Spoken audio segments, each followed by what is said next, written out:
సాటి మనిషి యొక్క సహాయం ఉండాలి. మనిషికి మరొక తోడు మనిషికి ఉండాలి. నరుడు ఎలా ఉండకూడదో ఒంటరిగా ఉండకూడదు. ఒంటరి జీవితం ఎంత భయంకరంగా ఉంటుందండి. ఒంటరి జీవితం ఎలా ఉంటుంది? ఏ ఒక్కరు లేరు అనుకుందాం. అడవిలో మన ఒక్కళ్ళే ఉన్నాం అనుకోండి, ఎలా ఉంటుంది? అది చాలా భయంకరంగా ఉంటుంది. ఒంటరిగా ఉండడానికి, ఎవరు లేకుండా ఉండడానికి ఏ మనిషి కూడా ఇష్టపడడు. ఆ రోజు ఆదాము గారిని చేసినప్పుడు అన్నింటికి కూడా జతలు ఉన్నాయి. పక్షుల్లో జతలు ఉన్నాయి, జంతువుల్లో జతలు ఉన్నాయి. కానీ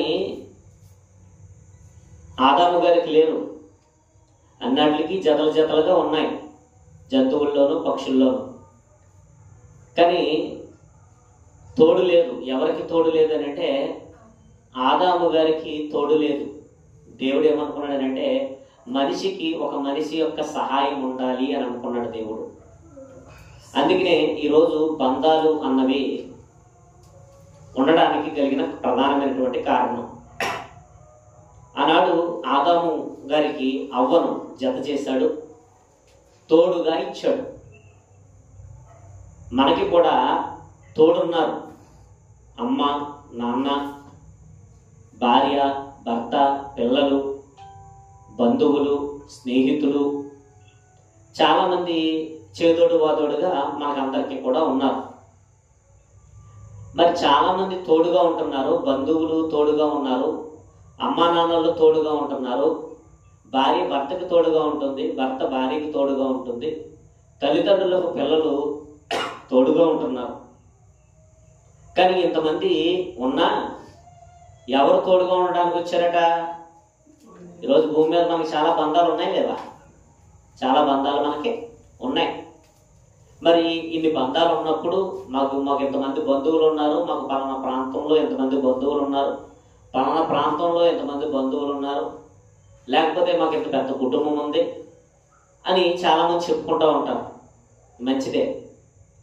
కానీ చాలామంది ఉన్నప్పటికీ ఈ భూమి మీద కొన్ని కోట్ల మంది జనాభా ఉన్నారు.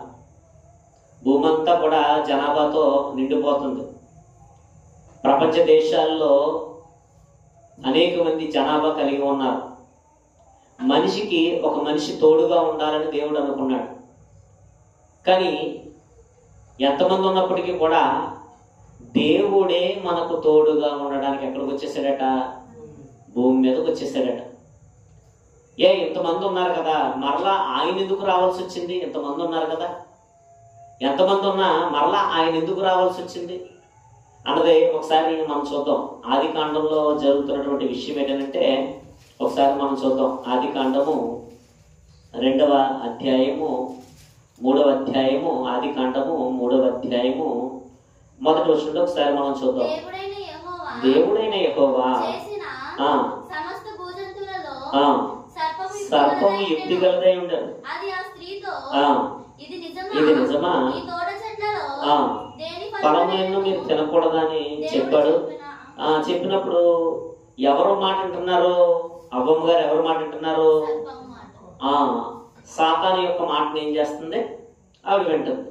విని ఏం చేస్తుంది అనంటే తను తినడమే కాదు, ఎవరికి కూడా ఇచ్చింది? తన భర్తకు కూడా ఇచ్చింది. ఇప్పుడు దేవుడు తోడుగా ఉండడానికి ఇచ్చాడా? సహాయకరంగా ఉండడానికి ఇచ్చాడా? అపాయకరంగా ఉండడానికి ఇచ్చాడా? ఈరోజు బంధాలు అన్నవి దేవుడు ఎందుకు ఇచ్చాడనంటే సహాయంగా ఉండడానికి దేవుడు బంధాలు ఇచ్చాడు. సహాయంగా ఉండడానికి ఇచ్చాడు దేవుడు. భర్తకి భార్య చేదోడు బోదోడుగా ఉండాలి, సహాయం చేయడానికి ఇచ్చాడు. సహాయం చేయడానికి ఇచ్చినటువంటి ఈవిడ ఏం చేస్తుంది? ఈవిడ సహాయం చేయడానికి వచ్చిన ఈవిడ దేవుడు చెప్పాడు. ఏం చెప్పాడు? తినకూడదు, మీరు ఆ పక్కకి ఆ విషయాలు ఏవైతే ఉన్నాయో, ఆ మంచి చెడులు తెలియవచ్చే వృక్షఫలం ఏదైతే ఉందో దాన్ని తినకూడదు అని దేవుడు ఆదాము గారికి చెప్పాడు. అవ్వమ్మ గారికి కూడా విషయం తెలుసు. తెలిసినప్పుడు ఏం చేస్తుందనంటే ఇప్పుడు సహాయం చేయాలి. ఎలా సహాయం చేయాలి? భర్తకే ఎలా సహాయం చేయాలి? మంచి వైపుకు నడిపించాలా, చెడు వైపుకు నడిపించాలా? సహాయము అనంటే భార్యాభర్తలు సహాయము అనంటే ఎలా సహకరించుకోవాలి? ఈరోజు మంచి వైపుకి నడిపించటానికి సహకరించుకోవాలి. ఈరోజు మంచి వైపుకి నడిపించడానికి సహకరించుకుంటున్నారా? అందరూ మంచి వైపుకి నడిపించడానికి సహకరించుకుంటున్నారా? ఆలోచించాలి. ఆ రోజు అవ్వమ్మ గారు చేసినటువంటి అతిపెద్ద తప్పిదం ఏంటంటే తను తినడమే కాకుండా ఎవరికి కూడా తినిపిస్తుంది. అంటే దేవుడి ఆజ్ఞను ఏం చేస్తుంది అంటే ఇద్దరిని మీరేలా చేస్తుంది. అంటే ఇప్పుడు సహాయం కాస్త ఏమైపోయింది? ఆవిడ అపాయం అయిపోయింది. అంటే ఎంత బాగుండేవారు అప్పుడు వరకును. సహాయం సహాయం సహాయం అంటే భార్యాభర్తలు బాగుండాలి. దేవుడి మాట విన్నవారు ఎలా ఉంటారు? ఇద్దరును దేవుడి మాట ఇద్దరు కూడా బాగుంటారు. ఇప్పుడు దేవుడి మాట ఈవిడ జవదాటడమే కాకుండా ఎవరు కూడా జవదాడుతున్నారో? ఆదాము కూడా జవదాడుతూ ఇద్దరు జవదాటుతూ లేనిపోనటువంటి ప్రమాదాన్ని వాళ్ళు ఏం చేస్తున్నారో కొని తెచ్చుకున్నారు. అప్పుడు దాకా ఎలాంటి పరిస్థితులు ఉన్నాయి? అప్పుడు దాకా కష్టపడాల్సిన అవసరం లేదు. అప్పుడు దాకా ఆ వృక్ష ఫలాలు తింటూ ఉండేవారు. అంత మంచి స్థితిని కలిగి ఉన్నప్పుడు ఆ స్థితిలో నుండి ఆవిడ ఎవరిని దిగజారుస్తుంది? ఇప్పుడు తోడుగా ఇచ్చాడు కదా. ఇప్పుడు బంధాలు తోడుగా ఇచ్చాడు, దేవుడు తోడుగా ఇచ్చాడు. ఇప్పుడు తోడుగా ఉన్న బంధాలు మహిమ దేహం ఏదైతే ఉందో ఆ మహిమ దేహము కోల్పోయి ఒట్టి మనుషులుగా మారడానికి ఎవరు అయిపోయారు ఈ రోజు పరిస్థితి మనం ఆలోచిస్తే? అప్పుడు దాకా మహిమ వస్త్రాలతో ఉన్నారు, మహిమ ఉంది వాళ్ళకి. ఆ మహిమ కాస్త ఏమైపోయింది? పోయింది. అంటే తోడుగా ఉండవలసిన వారు, సహాయకరంగా ఉండవలసిన వారు ఏం చేశారు అనంటే ఇద్దరూ కలిపి దేవుడి యొక్క ఉగ్రతకు, అంటే దేవుడి యొక్క చెప్పాలంటే తీర్పు అనుకోవచ్చు. ఆ సమయంలో వారికి జరిగినటువంటి తీర్పు అనుకోవచ్చు. అక్కడి నుంచి ఎక్కడికి గెంటి వేయబడ్డారో? ఏదైనా తోటలో నుండి బయటికి గెంటి వేయబడ్డారు. అంటే సహాయం కాస్త ఏమైంది? అపాయమైంది. సర్లే మనం అలా అనుకుందాం. ఆ విషయాన్ని పక్కనట్టండి. మరలా తోడుగా ఉండడానికి దేవుడు ఎవరిని ఇచ్చాడు? ఇద్దరు కొడుకుల్ని ఇచ్చాడు.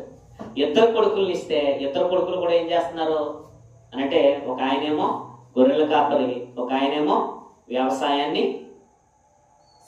చూసుకుంటా ఉంటాడు, వ్యవసాయం చేతిపరుస్తూ ఉంటాడు. ఇప్పుడు గొర్రెల్ని కాస్తున్నటువంటి ఇతనున్నాడు, వ్యవసాయం చేతిపరుస్తున్నటువంటి ఇతనున్నాడు. ఇప్పుడు దేవుడు కుటుంబాన్ని ఎందుకు ఇచ్చాడు? ఒకరికొకరు ఎలా ఉండాలి? తోడుగా ఉండాలి. ఎందుకంటే ఒంటరి జీవితం చాలా భయంకరం. ఒంటరిగా ఉండగలమండి? మనం ఎవరైనా ఒంటరిగా ఉండగలమా? మన ఎట్టి పరిస్థితుల్లో కూడా ఒంటరిగా ఉండలేము. ఒకవేళ ఎవరైనా ఊరు వెళ్తే, ఒకవేళ అందరూ ఊరు వెళ్ళి మనం ఒక్కళ్ళమే ఒంటరిగా ఉంటే ఎలా ఉంటుంది? ఆ పరిస్థితి ఎలా ఉంటుంది? ఒకవేళ ఒక్క రాత్రే కుటుంబ సభ్యులు లేకపోతే ఎలా ఉంటుంది ఒంటరిగా ఉంటే? ఈరోజు కొంతమంది ఆ ఒంటరితనాన్ని అనుభవిస్తున్న వాళ్ళు కూడా ఉంటారు. అవునా కదా? ఒంటరితనాన్ని ఎవరు అనుభవిస్తారు అంటే వృద్ధాప్యంలో ఉన్న వాళ్ళు ఒంటరితనాన్ని అనుభవిస్తూ ఉంటారు. వృద్ధాప్యంలో కొంతమందిని విడిచిపెట్టిన వాళ్ళు ఉన్నారు. వృద్ధాప్యంలో పట్టించుకోకుండా ముసలితనంలో విడిచిపెట్టిన వాళ్ళు ఉన్నారు. ఇప్పుడు వాళ్ళు ఆ ఒంటరితనాన్ని భరించగలరా? పిల్లలు లేకపోయినా ఏమండి, ఇంకా ఇంట్లో మనవాళ్ళు మనవరాళ్ళు ఎవరు లేకపోయినా ఒంటరిగా ఉంటే వారి ఆలోచనలు ఎలా ఉంటాయి? ఒంటరిగా ఉంటే ఎలా ఉంటాయి? ఒంటరిగా ఉంటే భయంకరంగా ఉంటుంది. అందుకే ఏ మనిషి కూడా ఇష్టపడడు, ఒంటరిగా ఉండడం ఇష్టపడడు. నాకు అందరూ ఉండాలి అనుకుంటారు. ఒంటరితనం అన్నది చాలా భయంకరమైనది. కానీ విచిత్రం ఏంటంటే ఈరోజు కుటుంబం ఉన్న ఒంటరిగా అయిపోయే పరిస్థితులు వచ్చేసాయి. ఒంటరి జీవితాలు అయిపోతున్నాయి. ఒకరినొకరు పట్టించుకోలేని జీవితాలు అయిపోతున్నాయి. ఈరోజు ఎవరికి వారే యమునా తీరే అన్నటువంటి పరిస్థితులు. ఒకప్పుడు ఉమ్మడి కుటుంబాలు ఉన్నాయి. ఆ ఉమ్మడి కుటుంబాలు కాస్త ఏమైపోయినాయి? ఇప్పుడు చిన్న కుటుంబాలు అయిపోయినాయి. అప్పుడు 10 మంది ఉన్నా 20 మంది ఉన్నా ఒక చోటే ఉండేవారు. రాను రాను ఏమైపోతుందంటే కుటుంబాలు ఎప్పుడైతే డివైడ్ అయిపోతున్నాయో మనుషులు ఏమైపోతున్నారో బంధాలన్నవి కనుమరుగైపోతున్నాయి. కానీ ఎప్పుడైతే మనిషి ఒంటరివాడు అయిపోతాడో ఆ ఒంటరితనం చాలా భయంకరంగా ఉంటుంది. ఈరోజు కొంతమంది ఆత్మహత్యలు చేసుకుంటున్నారు. ఎందుకు ఆత్మహత్యలు చేసుకుంటున్నారంటే ఒంటరితనం భరించలేక, ఆదరించే తోడు లేక. అంతే కదండి. ఈరోజు ఎందుకు మనిషి కొంతమంది నలిగిపోతున్నాడు, నాకెవరూ లేరు అని నలిగిపోతున్నాడు, లేకపోతే నాకు ఆస్తి లేదు అని నలిగిపోతున్నాడు, లేకపోతే నాకు ధైర్యాన్ని ఇచ్చేవారు లేరు అని నలిగిపోతున్నాడు మనిషి.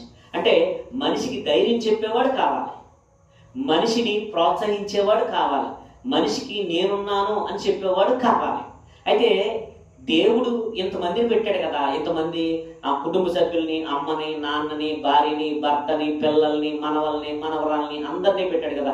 అందరినీ పెట్టిన దేవుడు అయినా సరే ఈరోజు ఏదో ఒక లోటు కుటుంబంలో ఉంటుందమ్మా? ఉంటుందా లేదా? కుటుంబంలో లోటు ఉంటుందా లేదా? మనవాళ్ళు ఉంటారు, మనవరాళ్ళు ఉంటారు, అంటే కొడుకు ఉంటాడు, కోడలు ఉంటుంది, కూతురు ఉంటారు. అయినా సరే మనిషి ఒంటరిగా అనిపిస్తున్నాడా? అందరూ ఉన్నారని ధైర్యం కలిగి ఉంటున్నాడా? ఎంతమందికి ఉంటుందా ధైర్యం? అందుకనే ఈ సమాజం యొక్క పరిస్థితిని చూసిన దేవుడు ఇన్ని బంధాలున్నా, ఎంతమంది బంధువులున్నా, ఎంతమంది స్నేహితులున్నా దేవుడు ఒక నిర్ణయం తీసుకున్నాడు. అయినా సరే కుటుంబాల్లో లోటు ఉంది, అయినా సరే కుటుంబాల్లో లోటు ఉందని ఆ దేవుడే ఎక్కడికి వచ్చాడు? భూమి మీదకి వచ్చి ఆయన ఒక వాగ్దానం చేస్తున్నాడు. ఏమని వాగ్దానం చేస్తున్నాడు అంటే, నా పేరు ఏం పేరు? ఇమ్మానుయేలు. ఇమ్మానుయేలు అనగా ఏంటి? దేవుడు మనకి తోడు, మీరు ఎవరు కూడా బాధపడకండి, నేను వస్తున్నానని వచ్చాడే. కుటుంబంలో ఎటువంటి లోటున్నా ఇదిగో నేను తీర్చడానికి వస్తున్నాను అని భూమి మీదకి వచ్చాడే. ఆయన సహాయం చేయడానికి వచ్చాడు, ఆయన ఆదరించడానికి వచ్చాడు. అందుకనే వాగ్దానం చేసినటువంటి దేవుడు ఎంతైనా నమ్మదగినవాడు. ఈరోజు మనం అందరినీ నమ్మే పరిస్థితులు లేకపోవచ్చు. ఈరోజు ఒక మాట చెప్పి రేపొద్దున మాట మార్చొచ్చు. అందుకనే ఈరోజు నమ్మకం లేదు కనుకనే మనం ఏం చేస్తున్నామంటే ప్రామిసరీ నోట్లను పుట్టుకొచ్చాయి. నమ్మకం లేకపోతే ఏమొచ్చినాయి? ప్రామిసరీ నోట్ ఎందుకు వచ్చింది? అంటే నమ్మకం లేక, ఒకవేళ తీసుకున్నది రేపొద్దున నేను తీసుకోలేదు అని అంటాడేమని గవర్నమెంట్ ద్వారా వచ్చినటువంటి ప్రామిసరీ నోటు మీద ఏం పెడుతున్నారు? సంతకాలు, వేలు ముద్రలో పెడుతున్నారు. ఎందుకంటే ఒకవేళ మనిషిని ఎంతవరకు నమ్మాలో నమ్మలేమో అని తెలియక కనుక. అయితే ఇక్కడ ఒక మంచి మాట రాయబడింది. ఆయన పేరేం పేరట? ఇమ్మానుయేలు. ఇమ్మానుయేలు అంటే ఎవరికి తోడు? ఆయన మనకి తోడుగా ఉండడానికి వచ్చేసాడు. అంటే వాగ్దానం చేసినటువంటి దేవుడు ఎంతైనా మరి ఆయన ఎలాగా తోడుగా ఉంటాడు అని అంటే, ఇప్పుడు వచ్చేద్దాం మత్తయి గారు రాసినటువంటి సువార్తలో మరి ఏ మరియమ్మ గారి యొక్క గర్భంలో ఆయన జన్మించాడో వారికి ఆయన ఏ విధంగా సహాయం చేస్తున్నాడు అన్నది ఒకసారి మనం చూద్దాం. మత్తయి గారు రాసినటువంటి సువార్త 1వ అధ్యాయము 18వ వచనం చూద్దాం. 19 చూద్దాం. 19 ఆమె భర్త అయిన యోసేపు నీతిమంతుడై ఉండి ఆమెను అవమానపరచునొల్లక రహస్యముగా ఆమెను విడనాడ ఉద్దేశించను. ఇక్కడ దేవుడు ఎలా తోడుగా ఉంటాడు అన్నది మనం ఆలోచిస్తున్నాం. దేవుడు ఎలా తోడుగా ఉంటాడో ఈరోజు అది ఎటువంటి లోటైనా ఏం చేస్తాడైనా? ఎటువంటి లోటైనా ఆయన పోర్చగలడు. ఎటువంటి వివాదమైనా ఏం చేయగలడు? ఆయన సత్తు మనచగలిగిన సమర్థుడే. ఇప్పుడు భార్యాభర్తల మధ్య చిన్న వివాదం వచ్చింది. ఇప్పుడు ఆ వివాదం సత్తు మనసాలంటే ఎవరు ఉండాలి మన మధ్యన? మనతో, మన కుటుంబంలో ఎవరు ఉండాలి? ఈరోజు చాలా మంది ప్రభువుని కలిగి ఉండడానికి ఇష్టపడరు. ప్రభు ఉంటే అన్ని పరిస్థితుల్లో కూడా ఏం చేస్తాడైనా ఖచ్చితంగా చక్క పెడతాడు. ఇప్పుడు యోసేపు గారికి, మరియమ్మ గారికి ఒక వేరుపాటు రాబోతుంది. వేరుపాటు అంటే ఒక విడిపోయే పరిస్థితి వస్తుంది. ఇప్పుడు ఈ విడిపోయే పరిస్థితి ఏదైతే ఉందో, ఇప్పుడు యోసేపు గారు ఏమనుకున్నాడంటే రహస్యంగా ఎవరిని విడిచిపెడదాం అనుకున్నాడట? అంటే మరియమ్మ గారి మీద ఏమొచ్చింది? నా యొక్క ప్రమేయం లేదు, ఈవిడ యొక్క తప్పుడు జీవితం అనుకుని ఆవిడ మీద అనుమానం వచ్చింది. దాన్ని నిర్ధారణ చేసుకుంటున్నట్టుగా ఉంటూ తను ఏమనుకుంటున్నాడంటే రహస్యంగా ఏం చేద్దాం అనుకుంటున్నాడు. ఇప్పుడు ఈరోజు ఇద్దరి మధ్య విభేదాలు వచ్చినప్పుడు ఆ విభేదాలు చాలా మంది పెద్ద మనుషులు కలపాలనుకుంటారు. చిన్న చిన్న గొడవలు వస్తే కలపాలనుకుంటారు. ఇప్పుడు ఏ చిన్న విషయమైనా సరే ఏం చేస్తారో పెద్దలు వచ్చి మాట్లాడడానికి అవకాశం ఉంది. చిన్న విషయం అయితే ఇప్పుడు అదే కొన్ని పెద్ద విషయాలు ఉంటాయి. ఆ పెద్ద విషయాల్లో మాట్లాడటం సాధ్యపడుతుందా? భార్యాభర్తలుగా చిన్న చిన్న విషయాల్లో అయితే ఎవరే అని చెప్పి నచ్చ చెప్పడానికి కొన్ని ఉంటాయి. కొన్ని విషయాలు ఎవరు కూడా చెప్పలేని పరిస్థితి వస్తుంది. పెద్దలు కూడా మాట్లాడలేని పరిస్థితి, అక్కడ ధర్మశాస్త్రం కూడా మాట్లాడలేనటువంటి పరిస్థితి. ఇప్పుడు ఒకవేళ పెద్దల్లోకి తీసుకొస్తే ఆవిడ చావుకి ఎవరు కారణమవుతారు? మరియమ్మ గారి చావుకి ఎవరు కారణమవుతారు? యోసేపు గారు కారణమవుతారు. కనుక ఆవిడ్ని చంపుకోలేక ఆయన నీతిమంతుడై ఉండి మరియమ్మని చంపించలేక ఆ మంచి మనసు గలవాడే నీతిమంతుడై ఉండి రహస్యంగా ఏం చేద్దాం అనుకుంటున్నాడు. అంటే ఈరోజు కుటుంబాల్లో విభేదాలు ఏమైనా వస్తే ఆ విభేదాలలో ఎవరు తోడుగా ఉండాలి మనకి? దేవుడు చెప్పాడు కదా, ఆయన పేరే పేరు ఇమ్మానుయేలు. ఆ ఇమ్మానుయేలే ఎవరి కడుపులో నుండి రాబోతున్నారు? మరియమ్మ గారి కడుపులో నుండి ఆయన రాబోతున్నాడు. లోక రక్షకుడును మోసేటువంటి గొప్ప భాగ్యం ఎవరికి దక్కింది? మరియమ్మ గారికి దక్కింది. ఇప్పుడు ఆ మరియమ్మ గారి గర్భంలో ఉన్నటువంటి ఇమ్మానుయేలు అంటే మరియమ్మ గారి జీవితం చక్కబెట్టలేడా?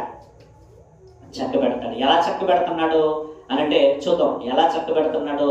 20 వచనం చూడండి. అతడు ఈ సంగతుల గురించి ఆలోచించుకొని చుండగా ఇదిగో ప్రభువు దూత స్వప్నమందు అతనికి ప్రత్యక్షమై, దావీదు కుమారుడైన యోసేపు, నీ భార్య అయిన మరియను చేర్చుకొనుటకు భయపడకుము, ధరించినది పరిశుద్ధాత్మ వలన కలిగినది కనును తన ప్రజల నుండి వారి పాపం నుండి ఆయనే ఏం చేస్తాడట? ఆయనే. ఇప్పుడు ఆయనలో ఉన్నటువంటి సందేహాన్ని ఎవరు తీరుస్తున్నారు? ఎవరు మాట్లాడుతున్నారు? భర్తతో ఎవరు మాట్లాడుతున్నారు?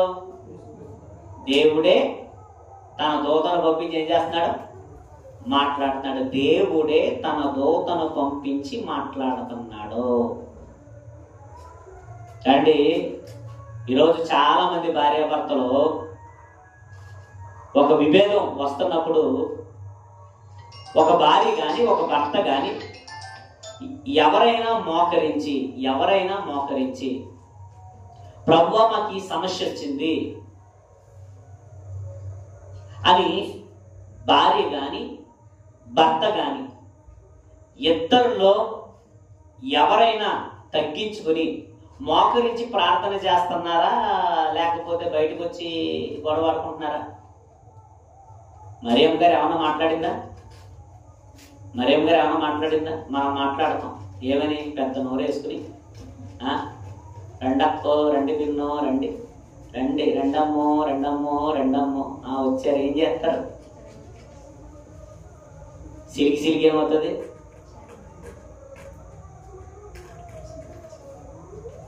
చిలికి గాలివాన అవుతుంది. చిలికి గాలివాన అవుతుంది. రండి అని మనం అనేక మందిని కేకేస్తాం. ప్రార్థనా పూర్వకంగా మనం ఉండం, తగ్గించుకుని మనం ఉండం. కొన్నిసార్లు భర్త చేసే పొరపాట్లు అలా కనబడుతున్నాయి, కొన్నిసార్లు భార్య చేసే పొరపాట్లు అలా కనబడుతున్నాయి. ఒక్కసారి మౌనంగా ఉండి దేవుడికి చెప్పుకుంటే దేవుడే మాట్లాడ్డా వాళ్ళతోటి. దేవుడికి అప్పగించుకుంటున్నామా?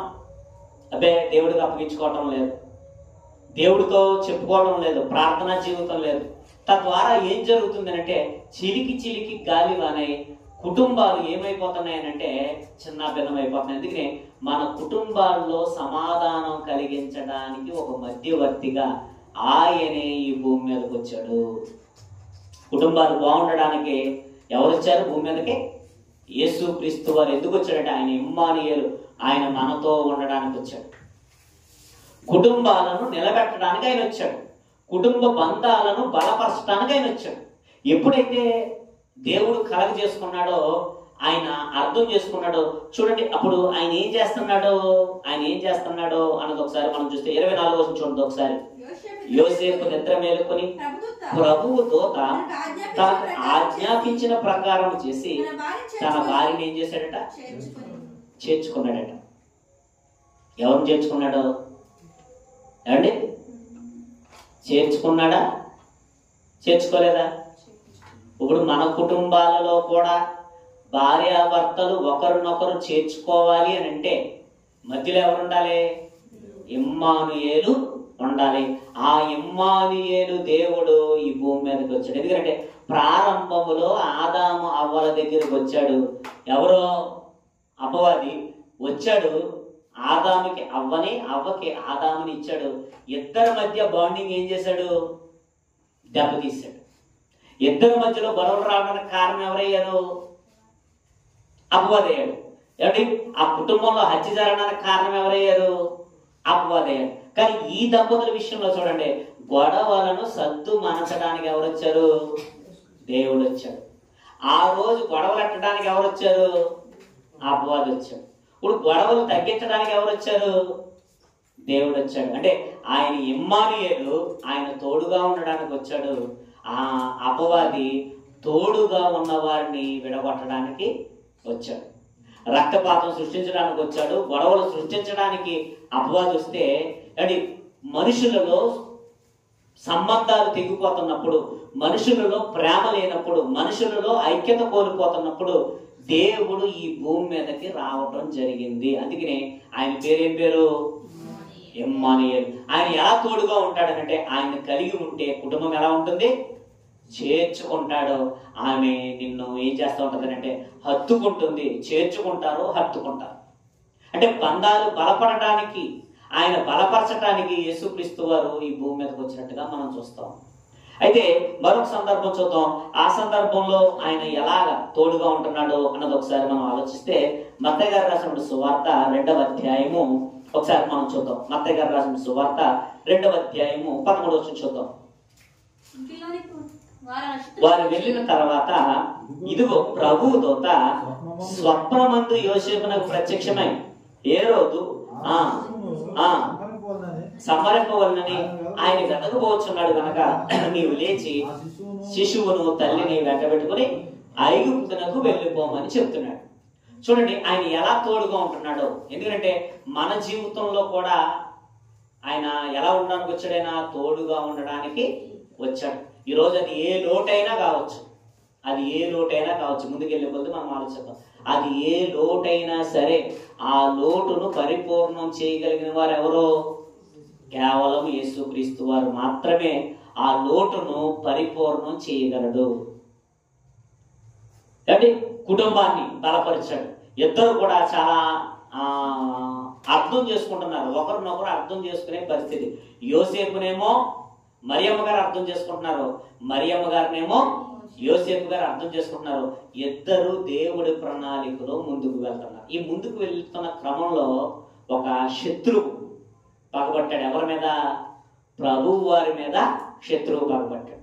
ఇప్పుడు ప్రభువుకే కాదు కానీ శత్రువు, ఆయన ఎవరికి కూడా శత్రువు? యోసేపు మరియలకు కూడా శత్రువు. ఇప్పుడు చంపడానికి తిరుగుతున్నాడు, హతమార్చడానికి ఆర్డర్ వేశాడు. మనకు తెలుసు దేవుడు ఈ కుట్రను పసిగట్టి ఏం చేస్తున్నాడంటే ఆ ప్రాంతంలో నుండి ఏం చేస్తున్నాడో మాట్లాడాడు. దేవుడు మాట్లాడి, ఇదిగో నువ్వు ఈ స్థలంలో ఉంటే నీకు ప్రమాదం కనుక ఈ స్థలంలో నుండి నువ్వేం చేయాలి అంటే దేవుడు ఈరోజు కూడా మనతో మాట్లాడతలేదా? ప్రమాదమైన స్థలాలు ఉన్నాయా లేదా? ఆ రోజు లోతు తన కుటుంబంతో ఏం చెప్పాడు? మీరు ఎక్కడ ఉండొద్దు అన్నాడు. ఈ సొదొమ గొమొర్రా ప్రాంతాల్లో మీరు ఉండొద్దు, ఈ సొదొమ గొమొర్ర ప్రాంతాల్లో మీరుంటే ఏమైపోతారో అగ్ని గంధకాలతో దేవుడు ఈ పట్టణాన్ని ఏం చేయబోతున్నాడో నాశనం చేయబోతున్నాడో కనుక మీరు ఎక్కడ ఉండద్దు అని చెప్పాడే చెప్పలేదా? దేవుడు తన పిల్లలకు ప్రమాదము నుండి రక్షించడానికి ఆయన వస్తాడు. దేవుడు ప్రమాదము నుండి రక్షించడానికి వస్తాడు. అందుకే కొన్ని ప్రాంతాలలో మనం ఉండకూడదు. దేవుని చిత్తానికి వ్యతిరేకమైనటువంటి కొన్ని కార్యక్రమాలు ఉంటాయి. ఆ కార్యక్రమాల్లో అంటాడు లోకంలో ఉన్నంతయు శరీరాశ, నేత్రాశ, జీవగుణం. ఇప్పుడు అలాంటి శరీరానికి సంబంధించినవి, నేత్రానికి సంబంధించినవి, జీవగుణానికి సంబంధించినవి అటువంటి ఛాయలకు దేవుడు ఏం చేస్తున్నాడు? మనల్ని ఇక్కడి నుండి వెళ్ళిపోండే. ఎందుకంటే మీ విరోధి అయిన అపవాది గర్జించు సింహం వలె ఎవరిని మింగుదా అని తిరుగుతున్నాడు. ఇప్పుడు ఆ ప్లేస్ నుండి మీరు వెళ్ళిపోండి. అపవాది గర్జించు సింహం హెరోదు రూపంలో వస్తున్నాడు. అంటే చూడండి, రాబోయే ప్రమాదం మనకు తెలుసా? రాబోయే ప్రమాదం మనకు తెలుసా? తెలియదు. ఈరోజు బాగున్నాం అంతే. ప్రమాదాలు మనకు ఏమన్నా తెలుసు? ఏమో ఎన్ని ప్రమాదాలను దేవుడు తప్పించాడో ఏ రోజున మనం ఆలోచించామా? అంటే ఈరోజు మనం హాస్పిటల్గా ఉన్నామా, చర్చిలో ఉన్నామా? కొంతమంది భయంకరమైన పరిస్థితుల్లో ఉన్నవారు ఉన్నారు లేదా? ఈరోజు దేవుడి సన్నిధిలో ఉన్నాం, లేకపోతే కుటుంబాలతో మనం ఉంటున్నాం. ఎన్ని ప్రమాదాల నుండి దేవుడు తప్పిస్తే, ఎన్ని అనారోగ్యాల నుండి దేవుడు తప్పిస్తే ఆయన కాపాడుతున్నాడా, కాపాడట్లేదా? నీ రాకపోకలు ఏంది యెహోవా నీకు తోడుగా. ఈరోజు వెళ్ళే వేగం ఏదైతే ఉందో ఆ వేగమైన వాహనాలు మన మీదకి రాకుండా కాపాడుతుంది ఎవరు? ఒకవేళ కొన్నిసార్లు మనం వేగం వెళ్ళినా ఆ ప్రమాదాల నుండి దేవుడు ఏం చేశాడు? మనల్ని కాపాడాడు. కొన్ని పరిస్థితుల్లో నుండి దేవుడు ఏం చేస్తాడంటే కాపాడుతూ ఉంటాడు. అవి మన కంటికి కనబడవు, మన చెవికి వినబడవు. అంటే ఆయన కొన్ని ప్రమాదాల నుండి ఏం చేస్తూ ఉంటాడంటే తప్పిస్తూ ఉంటాడు. ఆయన కొన్ని ప్రమాదాల నుండి మనం తప్పిస్తూ ఉంటాడు. ఆ రోజు వాళ్ళకున్న ప్రమాదం హెరోదు. దేవుడు తోడుగా ఉండి ఏం చేస్తున్నాడు? ఇద్దరికి తోడుగా ఉండి నడిపిస్తున్నాడు. ఎవరిద్దరికైనా? ఆయన పేరేం పేరు? ఇమ్మానుయేలు. ఎవరున్నా, ఎవరు లేకపోయినా, ఎవరు అర్థం చేసుకున్నా, ఎవరు అర్థం చేసుకోకపోయినా ఆయన పేరు కాదు కానీ, అది పేరు మాత్రమే కాదు కానీ ఆయన యొక్క స్వభావం, ఆయన యొక్క గుణగణాలు. ఈరోజు పేరు తగ్గ జీవితాలు మనకు ఉండకపోవచ్చు. మనలో కొంతమందికి ఉంటే దేవునికి స్తోత్రం. పేరుకు తగ్గ జీవితాలు మరి ఎంతమందికి ఉన్నాయో అన్నది ఆ విషయాన్ని పక్కన పెడితే అందరికీ పేరుకు తగ్గ జీవితాలు ఉండవు. పేరు అంటే దేవుడి పేర్లు ఏంటంటే, ఇప్పుడు మనకు కొన్ని పేర్లు ఉన్నాయి. ఆ పేర్లు వ్యక్తిత్వాన్ని తెలియజేసే పేర్లు లేవు. అంటే అమ్మా నాన్నలు పెట్టిన పేర్లు తప్ప వ్యక్తిత్వాన్ని చూపించే పేర్లు కాదు అది. ఇప్పుడు మీకు బాగా అర్థం కావడానికి చెప్తాను. శాంతి అనే పేరు ఉందనుకోండి, ఆవిడకి శాంతి ఉంటుందా? ఆవిడకు ఉండదో, ఇంకొకరికే శాంతి ఉండవు. అవును కదా, మనశ్శాంతి ఉండదు. ఇప్పుడు ఒక ట్రైన్ ఉంటుంది. ఆ ట్రైన్ పేరు ఏంటంటే ప్రశాంతి ఎక్స్ప్రెస్ అని ఒకటి ఉంటుంది. ఆ ట్రైన్ ఎక్కినోడికి ఎవరికి ప్రశాంతత ఉండదు. పేరేం పెట్టారు? ప్రశాంతి ఎక్స్ప్రెస్. కానీ ఆ ఎక్స్ప్రెస్ ఎక్కితే ఏముండదు? ప్రశాంతత ఉండదు. మీకు ఎందుకు చెప్తానంటే, పేరుకు తగ్గ వస్తువులు ఉండకపోవచ్చు, పేరుకు తగ్గ వాహనాలు ఉండకపోవచ్చు, పేరుకు తగ్గ వ్యక్తులు ఉండకపోవచ్చు, కానీ పేరుకు తగ్గ జీవితానికి తగ్గ పేరు ఎవరిదే? యేసుక్రీస్తు వారిది. ఆయన యొక్క స్వభావాన్ని తెలియజేస్తున్నాడు. ఆయన యొక్క స్వభావం ఆయన యొక్క స్వభావం ఏంటంటే ఆయన మనం విడిచిపెట్టడట. ఎక్కడే ఉంటాను అని అండట, ఎక్కడే ఉన్నాను అని అండట, పక్క నుండి వస్తాను అని అండట. తోడు నీడ అంటారు. తోడు నీడ అంటే నీడ ఏమండి? మనకి ఎప్పుడు మన తోడుగా ఉండేది ఏంటి? మన నీడే. ఎప్పుడు దాకా వస్తుంది నీడ? వెలుగున్నంత వరకే నీడ. చీకట్లో ఆ నీడ కూడా కనబడుతున్నాం. ఎందుకంటే వెలుగుంటేనే మనకు నీడ కనబడుతుంది. ఆ వెలుగు లేకపోతే ఆ నీడ కాస్త మనకి కనబడదు. మనతో ఎప్పుడూ తోడుగా ఉండేది, మనం ఎక్కడికి వెళ్ళినా ఉండేది నీడ. కానీ నీడ కాదు, అంటే నీడ కన్నా ఎక్కువగా మనతో ఉండేవాడు ఎవరట? యేసుక్రీస్తు వారు ఎప్పుడు కూడా అనట మనతోనే నడుస్తాడట. ఎందుకంటే అలా భార్యాభర్తలు ఆయన్ని ఆహ్వానిస్తే ఎంత బాగుంటుంది. దేవా మా జీవితంలోనికి రా, లేకపోతే మా కుటుంబంలోనికి రా అంటే ఎంత బాగుంటుంది. వాళ్ళని ప్రమాదంలో నుండి కాపాడుతున్న దేవుడు తోడుగా ఉండి నడిపిస్తున్నాడు. ఇంకా మరొక సందర్భం చూద్దాం. ఆ సందర్భంలో ఏం జరుగుతుంది అన్నది ఒకసారి మనం చూద్దాం. లూకా గారు రాసిన సువార్త 2వ అధ్యాయం. లూకా గారు రాసిన సువార్త 2వ అధ్యాయము 49వ వచనం ఒకసారి మనం చూద్దాం. లూకా గారు రాసిన సువార్త 2వ అధ్యాయం 49వ వచనం.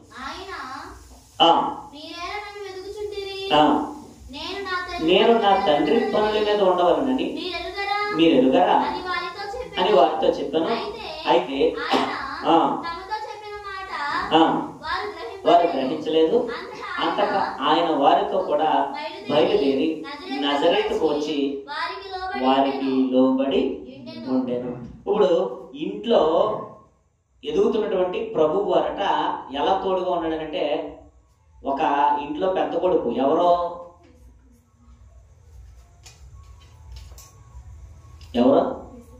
దేవుడు ఏమయ్యాడు? కొడుకు అయ్యాడు.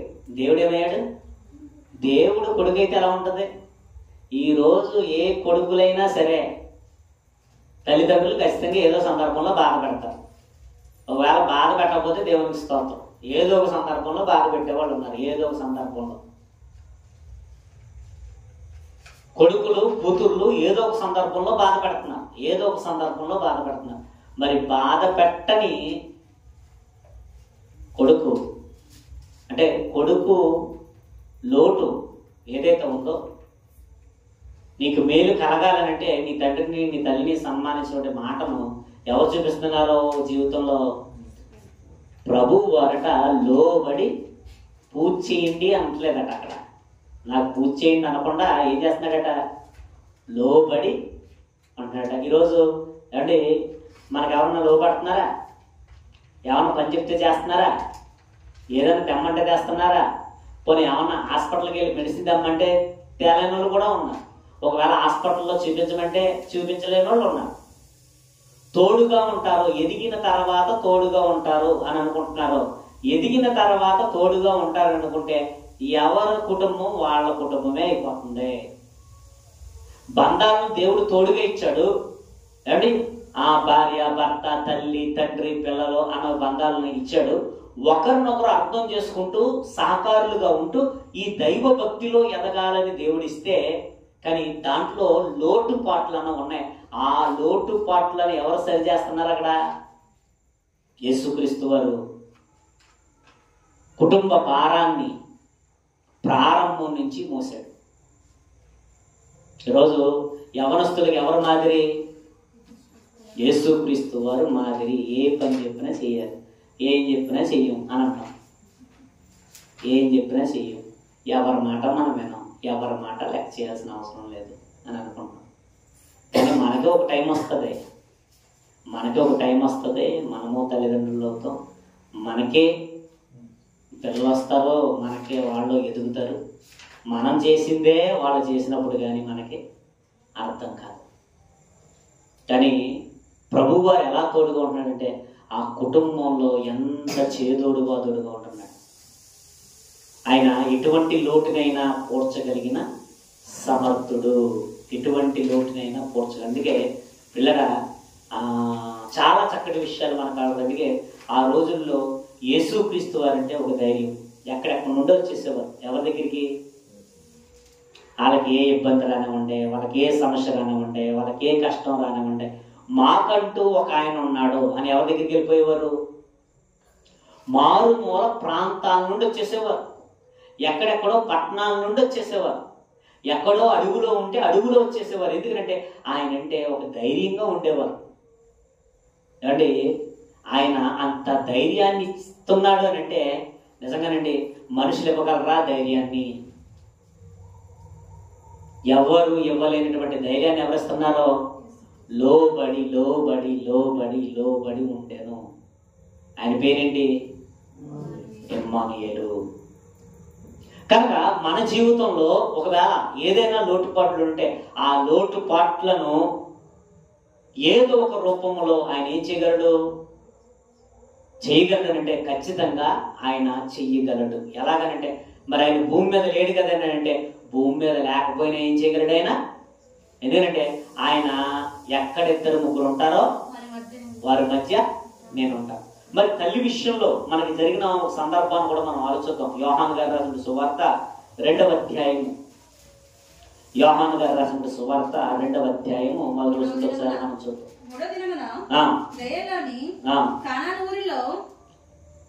19 వచ్చేయండి. 19వ అధ్యాయము యోహాను గారు రాసిన సువార్త 19వ అధ్యాయం 25వ వచనం. యోహాను గారు రాసిన సువార్త 19వ అధ్యాయము 25వ వచనం. ఆయన తల్లి సహోదరియు క్లోపాపారి అయిన మరియు మగ్దలేని మరియు యేసు సిలువ యొద్ద నిల్చుండెను. యేసు తన తల్లియు తాను ప్రేమించిన శిష్యుడును దగ్గర నిల్చుండి చూచి, అమ్మ ఇదిగో నీ కుమారుడని తన తల్లితో చెప్పాను. ఇప్పుడు కొడుకు లేని లోటు ఎవరికి ఏర్పడబోతుంది? మరియమ్మ గారికి. ఎందుకంటే యేసుక్రీస్తు వారిని ఏం వేస్తున్నారు? అప్పుడు ఆయన సిలువ వేస్తున్నారు. ఇప్పుడు సిలువ వేస్తున్నప్పుడు ఆయన ఈ భూమిని వదిలి వెళ్ళిపోయే రోజులు వచ్చేసినాయి. ఇంక చివరి గడియలు వచ్చేసినాయి. ఆయన సిలువలో ఉన్నాడు, చివరి గడియలో ఉన్నాడు ఆయన. ఇప్పుడు సిలువలో చివరి గడియలో ఉన్న ఆయన తల్లికి ఉన్నటువంటి లోటును గమనించాడు. ఏంటి లోటు? ఇప్పుడు దాకా మరియమ్మ గారికి ఒక ధైర్యం ఉంది. ఏంటి ధైర్యం? ఆయన ఉన్నాడన్న ధైర్యం ఉంది. ఇప్పుడు ఆయనే ఈ భూమిని వదిలిపెట్టి వెళ్ళిపోయే పరిస్థితి వచ్చింది. ఇప్పుడు ఆ ధైర్యం ఏమైపోతుంది? ఒంటరితనం మనకు ఎంత భయంకరంగా ఉంటుందండి. ఎందుకంటే అప్పటికి ఆవిడ్ని ఎవరు వదిలేశారు? మిగిలినటువంటి సహోదరులు ఎవరైతే ఉన్నారో వాళ్ళంతా వదిలేశారు. నీ సాగు నువ్వు సాగు, మా పేరు మాత్రం చెప్పకో, మేము బతకుండా నువ్వు యేసుక్రీస్తు వారి దగ్గరికి వెళ్తావో ఎవరి దగ్గరికి వెళ్తావో వెళ్ళు అని చెప్పేసి ఆవిడని ఏం చేశారంటే పట్టించుకోలేదు. ఆ సందర్భంలో ఆవిడ ఒంటరి అయిపోయిందని గమనించాడు. ఎవరు కూడా ఒంటరిగా ఉండకూడదు. ఒంటరిగా ఉంటే ఏమైపోతారు? డిప్రెషన్లోనికి వెళ్ళిపోతారు. అందుకే మనం ఎప్పుడు కూడా ఎలా ఉండకూడదు? బంధాలను మనం ఏం చేసుకోవాలి? బలం చేసుకోవాలి తప్ప మనం ఒంటరి అయిపోకూడదు. మనం ఎవరిని కూడా ఒంటరిని చేయకూడదు. దేవుడు ఏం చెప్తున్నాడంటే మనం ఒంటరి కాకూడదు, మనం ఎవరిని కూడా కొన్ని పరిస్థితులు ఒంటరిని చేయొచ్చు. ఆ ఒంటరితనం ఎలా ఉంటుందంటే చాలా భయంకరంగా ఉంటుంది. ఎవరో లేకపోతే ఆ పరిస్థితులు ఒకలా ఉంటాయి. ఇప్పుడు ఎవరో లేరు, బంధువులు ఏమండి, స్నేహితులు, రక్తానికి పంచి పుట్టుకొచ్చిన వాళ్ళు ఒంటరిగా కనబడుతుంది. అయితే అక్కడ ఒక మాట కనబడుతుంది. ఏంటంటే ఆ మాట అక్కడ ఆయన ఒక లోటుని గమనించాడు. ఏంటి లోటు? కొడుకు లేనటువంటి లోటును గమనించాడు. ఈరోజు నీకు కూతురు లేదా? ఆ లోటు ఎవరు పూడ్చగలరు? ఆయన పూడుస్తాడు. ఏదోలా నీ కొడుకు లేడా? ఏదో ఒక లోటు పూడుస్తాడు. భర్తను కోల్పోయావా? ఆ భర్త లేనటువంటి ఆ భారాన్ని ఎవరు భరిస్తారో దేవుడే భరిస్తాడు. భర్త లేకపోయినా ఆ భారాన్ని ఎవరు భరించడానికి సిద్ధంగా ఉన్నారు? ఇదిగో నేను నీకు తోడుగా ఉన్నాను, నేను నీకు తోడుగా ఉన్నాను, నేను నీకు తోడుగా ఉన్నాను, భయపడకు భయపడకు భయపడకు. ఎన్ని సందర్భాలు రాయించాడండి బైబిల్లో? భయపడకు భయపడకని ఎన్ని సందర్భాలు రాయించాడు? ఆయన మాట ధైర్యాన్ని ఇస్తుంది. ఆయన ఎందుకు వచ్చాడనంటే అంటే బలహీనముగా ఉన్న వారిని బలపరచడానికి, ఇరుకుల్లో ఇబ్బందుల్లో ఉన్న వారిని ధైర్యపరచడానికి, అంటే పాపములో కుట్టుమిట్టాడుతున్న వారిని రక్షించడానికి ఆయన వచ్చాడు. తోడుగా వచ్చేసాడు. ఎక్కడో ఉండాలనుకోలేదట ఆయన. ఎక్కడ ఉండాలనుకున్నాడట? మనతో పాటే మన మధ్యలోనే ఉండాలనుకున్నాడు. అందుకే ఎక్కడ ఇద్దరు ముగ్గురు ఉంటారో ఎప్పుడు కూడా నువ్వు ఒంటరిగా కాదు. ఒకవేళ ఒంటరిగా ఉన్న నీతో ఎవరున్నారో ఆయన ఎప్పుడు కూడా మనతో ఉంటాడు. ఆ లోటుని గమనించి తను ప్రేమించిన శిష్యుడితో అంటున్నాడు కదా. ఏమంటాడంటే తను ప్రేమించిన శిష్యుడితో, అమ్మ ఇదిగో నీ కుమారుడు.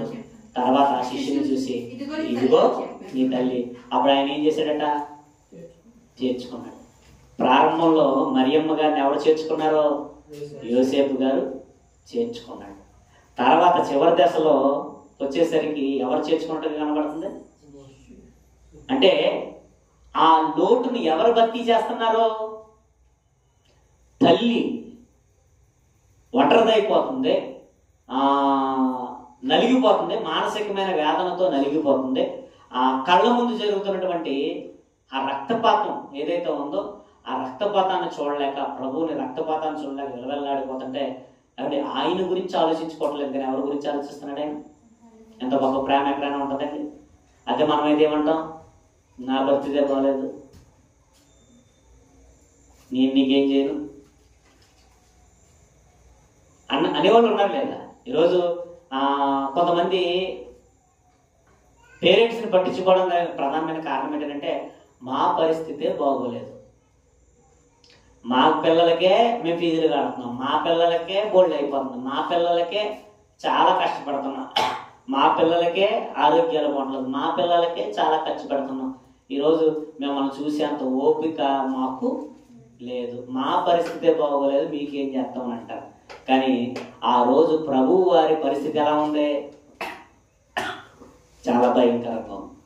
కానీ ఆయన ఎవరి గురించి ఆలోచిస్తున్నాడు అంటే ఆయన ఒక మాట అన్నాడనంటే ఆ మాటను ఏం చేస్తాడు? ఆయన ఒక మాట అన్నాడనంటే ఆ మాట ప్రకారం నిలబడతాడు. కనుక ఈరోజు మనుషులు మాట మీద ఉంటారో ఉండరో, ఈ బంధాల వల్ల ఎంతమంది బలపడుతున్నారు? కనుక దేవుడు చెప్తున్నాడు. చివరిసారిగా మనం ఒక మాట ముగించుకుందాం. మత్తయి గారు రాసిన సువార్త 28వ అధ్యాయము, మత్తయి గారు రాసిన సువార్త 28వ అధ్యాయము 20 వచనం చూద్దాం. మత్తయి గారు రాసిన సువార్త 28వ అధ్యాయము 20 వచనం. నేను మీకు ఏ ఏ సంగతులు ఆజ్ఞాపించుతునో వాటినన్నిటినీ గైకొనవలనని వారికి బోధించండి. ఇదిగో నేను యుగ సమాప్తి వరకు సదాకాలము మీతో కూడా ఉన్నానని వారితో చెప్పాను. సదాకాలం. ఇదిగో నేను ఏ సంగతులు అయితే చెప్తున్నానో ఆ సంగతులు మీరు ఏం చేయాలి? గైకొనండి. మనకు ఆయన ఏం చెప్పాడో మనం ఆయన గైకొనాలంట. గైకుంటే ఫస్ట్ ఆజ్ఞ, తర్వాత భరోసా. మనం ఏం కోరుకుంటాం? ఆజ్ఞనేమో పక్కన పెడతాం. ముందు మనకేం కావాలి? మనకు భరోసా కావాలి, మనకు ధైర్యం కావాలి. మనం వీటిని పక్కన పెడతాం, ఆజ్ఞలేమో పక్కన పెడతాం. కానీ ఏం కావాలనుకుంటాం? ధైర్యం కావాలనుకుంటాం, భరోసా కావాలనుకుంటాం. కానీ ఆయన అలా అంటలేదు. ఏ సంగతులు ఆజ్ఞాపిస్తున్నా ఆ సంగతులు మీరు పాటించండి. పాటిస్తే నేనేం చేస్తాను? ఇదిగో యుగ సమాప్తి వరకు. ఎప్పటి వరకును? టైం లేదు నాకు, పలానా టైంలోనే ఉంటాను, పలానా టైంలో ఉన్నాను కదా, ఎప్పుడు కూడా మీతో ఉంటాను. మరణం దాకా తోడుగా ఉంటాను, మరణం వరకు తోడుగా ఉంటాను, మరణం దాటిన తర్వాత కూడా తోడుగా ఉంటాను.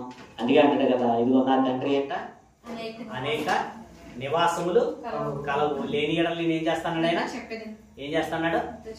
మీతో చెప్తాను అన్నాడు. కనుక ప్రియ సహోదరి సహోదరులారా, ఆలోచించండి. ప్రభు వారు ఏమని చెప్తున్నారు అంటే ఆయన తోడుగా ఉండడానికి వచ్చేసాడు.